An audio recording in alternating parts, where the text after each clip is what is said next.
Hi, what I'd like to do now is to talk about the accounting requirements for financial assets, excluding derivatives.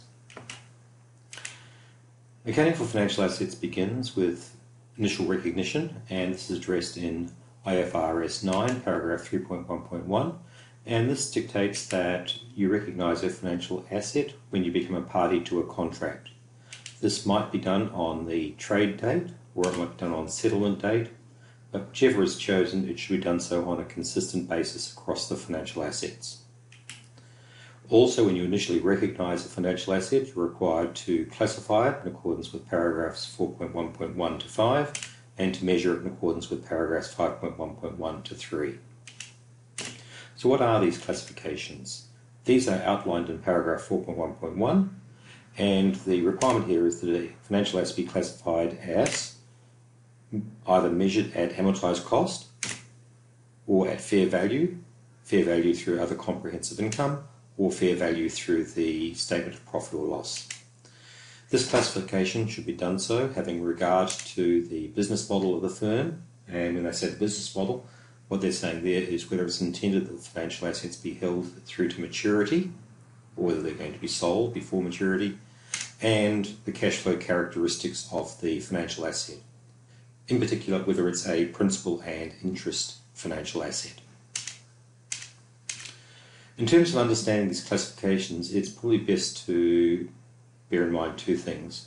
The first is that the standard setters probably had a preference for fair value through the statement of profit or loss, and it's better to see this by considering the classification paragraphs slightly out of order. So I'm going to start at paragraph 4.1.4, which I think outlines the base case scenario, and that is that an entity shall measure financial assets at fair value through the statement of profit or loss, unless there are certain exceptions.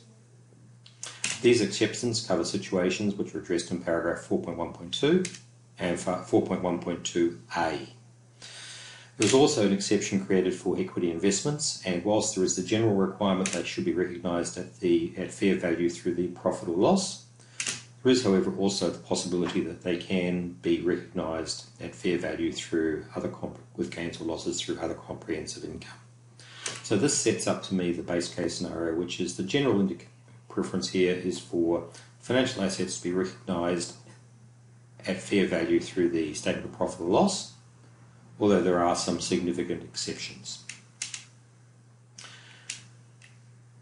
This idea is also reinforced in 4.1.5, where you can see that irrespective of anything else which has previously been the standard, an entity can designate a financial asset as being measured at fair value through the P&L if it significantly reduces a measurement or recognition inconsistency. In other words, it works better.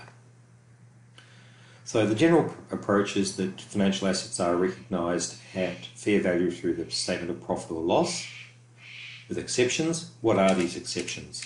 Well, the exceptions actually cover quite a broad range, so some might consider it pretty hard to call them exceptions. But the first of these is addressed in paragraph 4.1.2.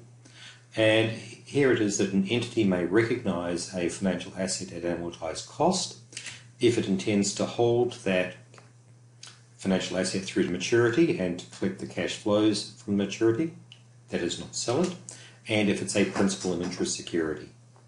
So in those circumstances, an entity can use amortised cost. And the other exception is if the business model incorporates not only the holding of those financial assets to maturity, but also the possibility of selling those financial assets.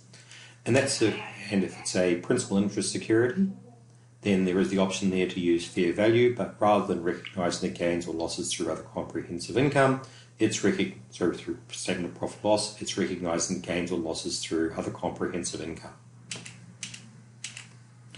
There are circumstances where the business model might change, and so, for example, if you've historically always held financial assets through maturity and you now start to sell them, then clearly you're going to have to recognise a reclassification of those financial assets, and that's addressed in 4.4.1.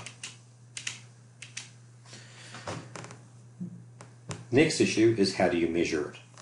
And measurement is pretty straightforward. And in the case of financial assets, you initially recognise them at fair value, what you pay for it, plus in the case of assets recognised at historic cost, you also recognise the transaction costs directly attributable to the acquisition of the asset. In terms of subsequent measurement, this is addressed in paragraph 5.2.1, and this is going to be conditional upon how you've classified those financial assets, either amortised cost or fair value through OCI, or fair value through profit or loss. So what about amortised cost?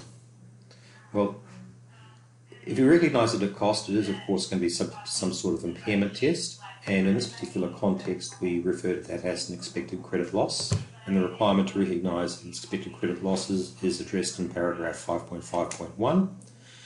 If there hasn't been an increase in the credit risk of the financial asset, it's the expected credit losses within a 12-month period, but if there has been an increase in credit risk, it is the lifetime credit losses. How do you measure expected credit losses? Of course, that's going to be defined, and that should reflect the cash flows that you expect to receive in the future. This is the unbiased probability weighted amount of the cash flows. The evaluation should reflect the time value of money, and the assumptions must be reasonable and supportable. In terms of what you recognise in the statement of profit or loss for amortised cost method, quite obviously you recognise the interest revenue, you'd recognise the expected credit losses, and also any gains or losses which might arise when you dispose of a financial asset. You de-recognise a financial asset or you reclassify a financial asset, they're also going to be recognised in the statement of profit or loss. For financial assets which are recognised at fair value, then the gains and losses are generally speaking going to recognise at fair value through the statement of profit or loss, although there are exceptions, and we've talked about these previously. If you have equity investments where they've been classified as fair value through OCI, or if you have financial assets classified as fair value through OCI, then obviously the gains and losses are going to be recognised in OCI rather than the statement of profit.